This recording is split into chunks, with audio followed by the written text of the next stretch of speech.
Welcome to Your World in Agriculture for March 12th, 2025. A special guest today, and we'll get to it in just a moment. We want to thank Imogene Ingredients for our sponsor. Our guest, Wendong Zhang, the Assistant Professor of Economics at Cornell University. Wendong also was a professor at the Iowa State University as of the last 5 or 10 years and did extensive agricultural research there. And that's where we first met for at the first time. So Wendong, thanks for being here today. Thanks for having me. We're going to talk about the trade tariffs. It's what everybody else is talking about. You pick up the Wall Street Journal today, Wendong, and you see the headline of the twists and turns of the tariffs between U.S. and Canada. Just real quick, let's do a level set. Right now, of course, on Wednesday, as of Wednesday, anyway, the steel and aluminum tariffs on Canada from the U.S. at 25% level, those go into effect.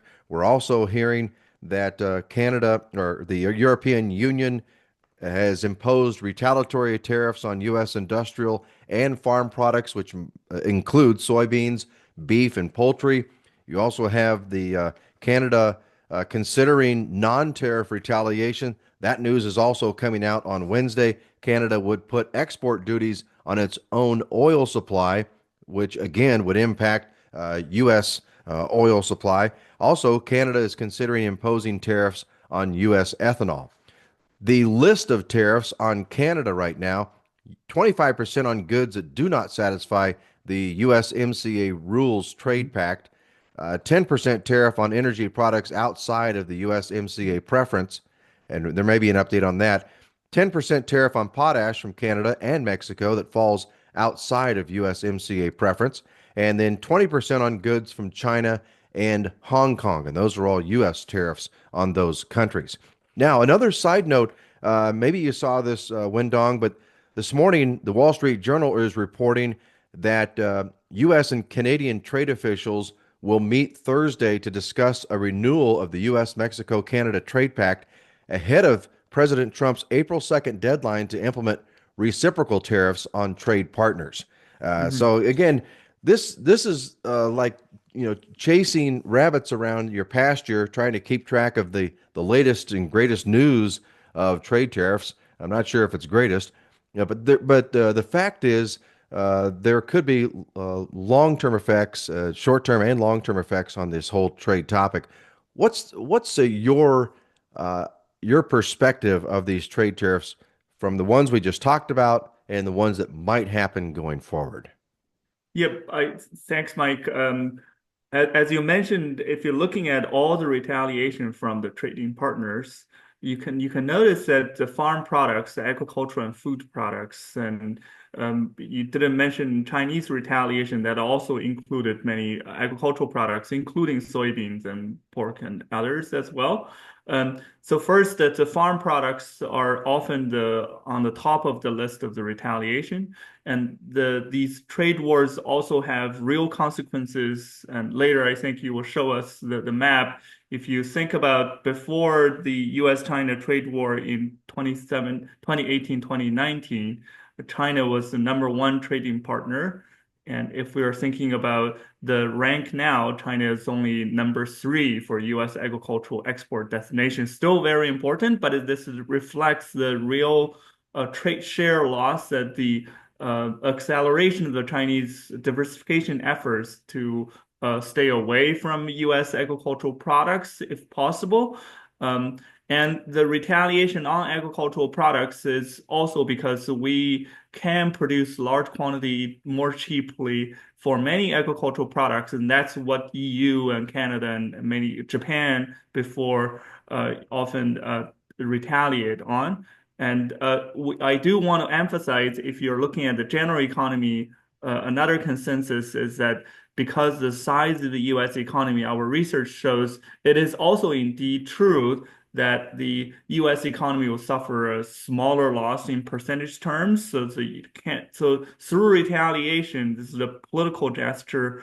So economic cost for Canada and Mexico and EU and China is actually larger than the U.S. So we're talking about a lose-lose proposition, but US suffer a smaller percentage loss, but probably higher in, billion dollar terms. And This if you're is looking at this, what is also important is that US is not only a major agricultural uh, exporter, but also we buy a lot of agricultural products. It's a number two ag importer. And I'm originally from China. I have to comment on that China is the number one ag importer, but US is actually doing not very great in the rising segment of the Chinese food imports, which is the consumer-oriented products. A lot of those are, the beef from Australia, dairy products from New Zealand, and the Chilean cherries, and a lot of the wine products from Europe. So we are losing market in terms of those significantly growing market in those. And I hope, these some of the early shocks and turmoils and help rethink and reshape some of the relationships that we will actually see more. And in this chart, as Mike, you're showing that the teal color Brazil is capturing a lot of the global soybean export mhm. shares, and a lot of those are going to China.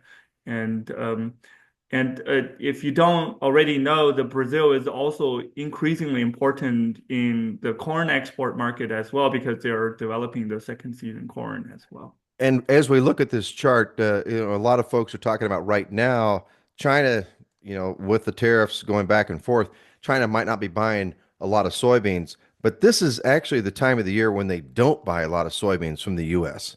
I mean, Yep. it's normally the time of the year when they go to Brazil. So maybe this trade tariff talk right now is not going to be impactful to the U.S. soybeans, but but the point is, if it lasts, then it will. Is that right? That's right. And over the past 2, 3 years, we also saw that Brazil eroding into the U.S. market during, the later winter months. Hmm. Typically, there's a segmentation of during the winter months, it's the U.S. soybeans that China is buying, and then from now to more August and September, they're buying Brazilian soybeans. If you're looking at the more monthly trade data, they're also buying Brazilian soybeans during the winter months nowadays.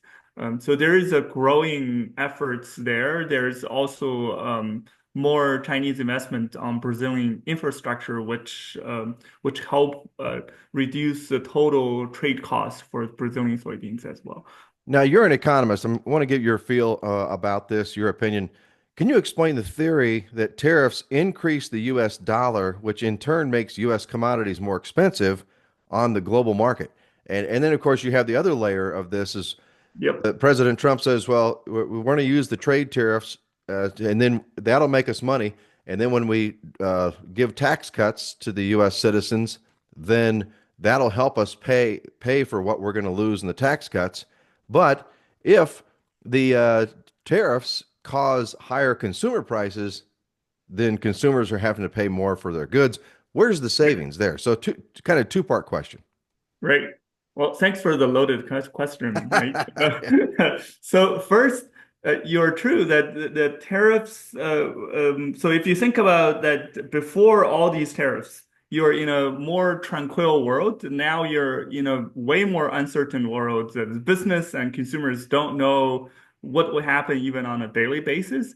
And in a chaotic world, everyone wants US dollar and US assets, and that push up the US dollars which does two things. On the positive side, that make you um, the purchase power of US dollar buying foreign goods, including Canadian products, could potentially be beneficial. That helps soften the actual societal impacts, that economic impact US consumers face because you have more purchasing power.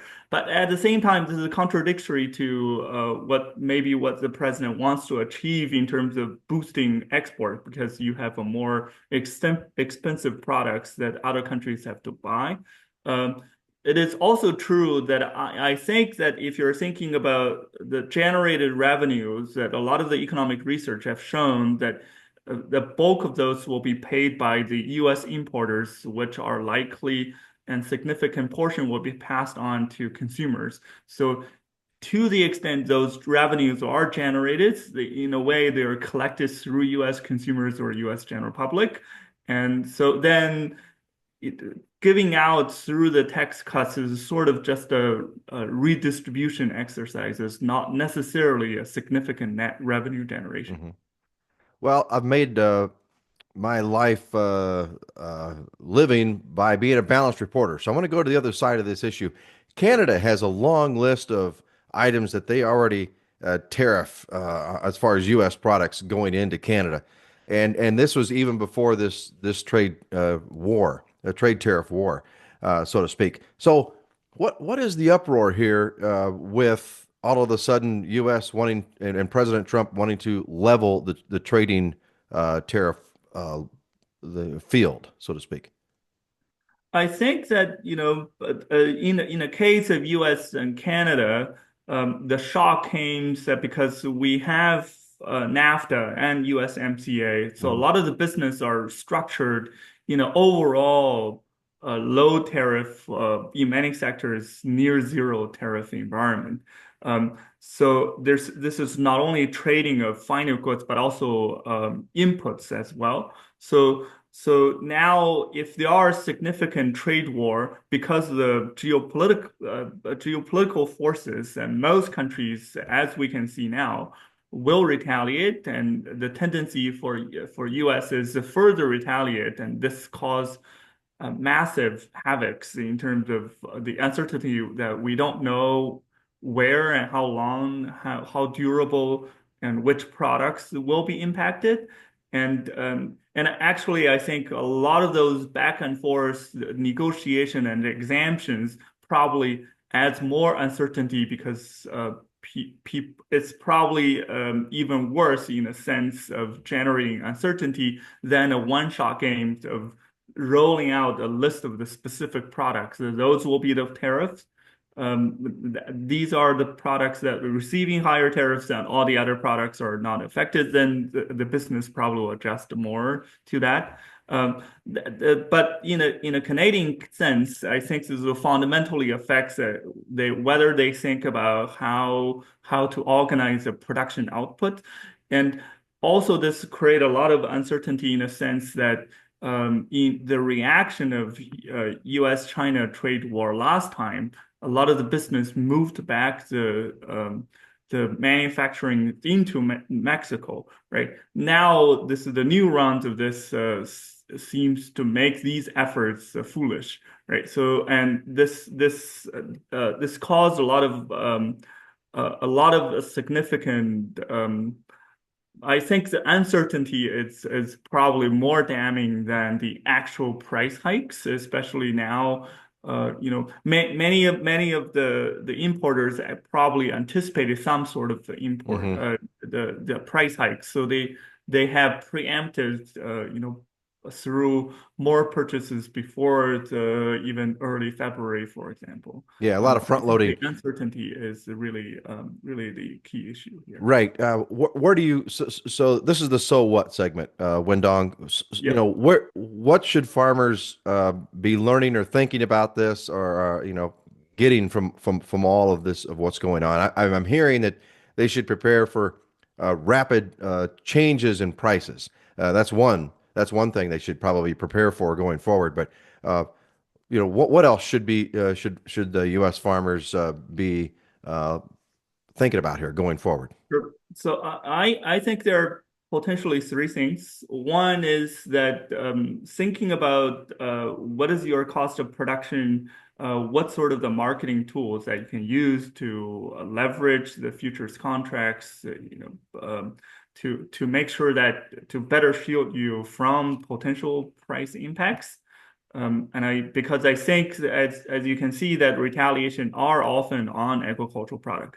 At the same time, the industry as a whole should really think harder about to diversify our trading portfolio, because even if we look at Chinese agricultural imports, as you showed in the chart, is number one in the world, we are not capturing a significant share for many of the products. We should think beyond the box of just soybeans and Hmm. thinking about there are many other products along the coast that can go to China as well. Then, frankly, China probably likes that. That's helped build a broader based, relationship. Um, the third one is that if this gets prolonged, and I think this probably will lead to the need to lobby for some sort of a trade aid, MFP payments, to help mitigate some of the losses that the farmers face, as we've seen last time.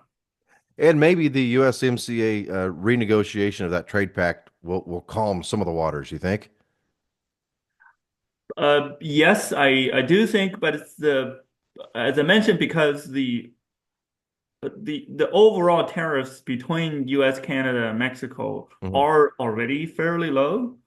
So it is politically very significant, the economic impacts and the benefits that for at least the US farmers as a whole is not as substantial as people would hope. Um, my Well, humble opinion. I certainly agree that we need to expand our customer base for sure Yes. with agricultural products.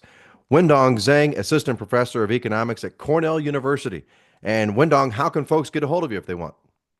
Yeah, they can email me at wendongz@cornell.edu, or they should be able to find me online on LinkedIn. Mhm. Happy to talk with you again. Hope a lot of the discussions get soothed out and smoothed out.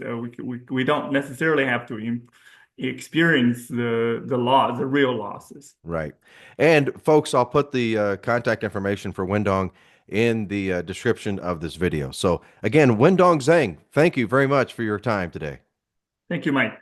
You bet. And cattle and hog and poultry producers, listen up. If your livestock have scours, Imogene Ingredients sell a product called Pharmatan. It stabilizes the digestive process. It can also save your animal, increase immunity levels, and improve general health. So decrease your scour cases today on your farm by contacting Imogene Ingredients at 515-745-1639 or visit imogeneingredients.com. Be sure to subscribe and like Your World in Agriculture for more farm content. I'm Mike McGinnis.